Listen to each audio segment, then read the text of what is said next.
வணக்கம், welcome to Theonila Pradeep kitchen. இன்னைக்கு நம்ம பார்க்க போற ரெசிபி பொட்டுக்கடலை உருளைக்கிழங்கு குருமா.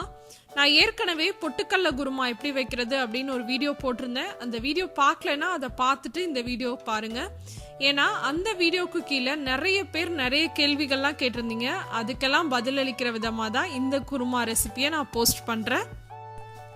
இப்போ இந்த குருமா பண்ணுறதுக்கு ஒரு பேனில் 1 டேபிள் ஸ்பூன் அளவு எண்ணெய் சூடு பண்ணிக்கோங்க. எண்ணெய் நல்லா காஞ்சதுக்கு அப்புறமா அதில் ஒரு 1/4 டீஸ்பூன் கடுகு, 1/2 டீஸ்பூன் சோம்பு, 1 டீஸ்பூன் கடலைப்பருப்பு இதெல்லாம் போட்டு தாளிச்சுக்கலாம். அடுத்து இதில் நம்ம காரத்துக்கு ஒரு 4லேருந்து 5 பச்சை மிளகாய் சேர்த்துக்கலாம். இதில் நம்ம மிளகாய் தூள் எதுவும் சேர்க்க போகிறதில்ல, அதனால பச்சை மிளகாய் உங்கள் காரத்துக்கு தகுந்த மாதிரி சேர்த்துக்கோங்க. அப்புறம் அது கூடவே 3 பல்லு பூண்டு பொடியாகவும் நறுக்கிக்கலாம். இந்த மாதிரி நான் நறுக்கியிருக்க மாதிரி சைஸ்லேயும் நறுக்கிக்கலாம். இதை சேர்த்துட்டு ஒரு நிமிஷத்துக்கு மட்டும் லேசாக வதக்கிக்கோங்க.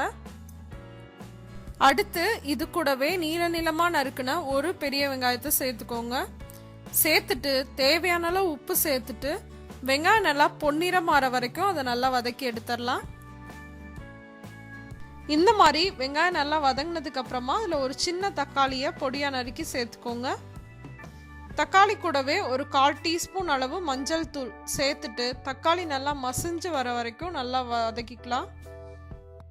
இப்போ தக்காளி நல்லா வதங்கிருச்சு. வதங்கினதுக்கு அப்புறமா இதில் நம்ம உருளைக்கிழங்கு சேர்த்துடலாம். ஒரு பெரிய சைஸ் உருளைக்கிழங்கு நல்லா வேக வச்சு எடுத்திருக்கேன். அதை லேசாக மசிச்சு சேர்த்துக்கோங்க. அப்போ தான் இந்த குருமாவுக்கு டேஸ்ட் நல்லா இருக்கும்.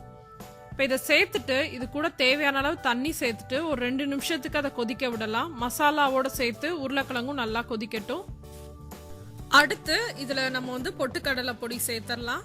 நான் முதலே சொன்ன மாதிரி ஒரு 1/2 கப் அளவு பொட்டுக்கடலைக்கு ஒரு 1லேருந்து 2 டீஸ்பூன் உங்களுக்கு எவ்வளோ சோம்பு வேணுமோ அவ்வளோ சேர்த்துட்டு மிக்சியில் பவுடர் பண்ணி எடுத்துட்டிங்கன்னா நம்ம பொட்டுக்கடலை பொடி ரெடி ஆயிடுச்சு. அதிலிருந்து ஒரு 2 டேபிள் ஸ்பூனோ இல்லை 3 டேபிள் ஸ்பூனோ உங்களுக்கு எவ்வளோ கெட்டியாக குருமா வேணுமோ அவ்வளோ அளவுக்கு எடுத்துட்டு தண்ணியில் கரைச்சிட்டு அதை இதோடு சேர்த்துடலாம். நான் ஒரு 2 டேபிள் ஸ்பூன் அளவு பொட்டுக்கடலை பொடியை தண்ணியில் கரைச்சி சேர்த்துருக்கேன். சேர்த்துட்டு இது ஒரு 2லேருந்து 3 நிமிஷம் கொதிக்கட்டும். உங்கள் கன்சிஸ்டன்சிக்கு தகுந்த மாதிரி தண்ணி சேர்த்துக்கோங்க. இந்த குருமா ஆறுனதுக்கு அப்புறமா நல்லா கெட்டியாகிரும். அதுக்கு தகுந்த மாதிரி நீங்கள் தண்ணி சேர்த்துக்கோங்க. சேர்த்துட்டு கடைசியாக கொத்தமல்லி இலை தூவிட்டு ஸ்டவ் ஆஃப் பண்ணிடலாம். இப்போ இந்த 2 குருமா, அதாவது நான் முதல்ல போஸ்ட் பண்ணியிருந்த பொட்டுக்கடலை குருமாக்கும் இந்த பொட்டுக்கடலை உருளைக்கிழங்கு குருமாக்கும் உள்ள வித்தியாசத்தை மட்டும் பார்ப்போம். 2 குருமாலையுமே நீங்கள் பூண்டு வேணும்னா சேர்த்துக்கலாம். நான் அந்த குருமால சேர்க்கல, ஆனால் இந்த உருளைக்கிழங்கு குருமால சேர்த்துருக்கேன். அதே மாதிரி காய் உருளைக்கிழங்கு தவிர வேற எந்த காயும் பயன்படுத்தக்கூடாதுங்க. எது பயன்படுத்துனீங்கனாலும் இந்த குருமாவுக்கு நல்லா இருக்காது. அதே மாதிரி நிறைய பேர் கேட்டிருந்தீங்க கரம் மசாலா சேர்க்கலாமான்னு. சேர்க்கக்கூடாது. தேங்காய் சேர்க்கலாமான்னு கேட்டிருந்தீங்க. சேர்க்கக்கூடாது. இஞ்சியும் சேர்க்கக்கூடாது. நான் சொன்ன இந்த டிப்ஸ்லாம் பயன்படுத்தி இந்த குருமாவை வீட்டில் ட்ரை பண்ணி பாருங்க. ட்ரை பண்ணி பார்த்துட்டு எப்படி இருந்துச்சு அப்படின்ற உங்கள் கமெண்ட்ஸ் அண்ட் ஃபீட்பேக்ஸை மறக்காமல் என் கூட ஷேர் பண்ணிக்கோங்க.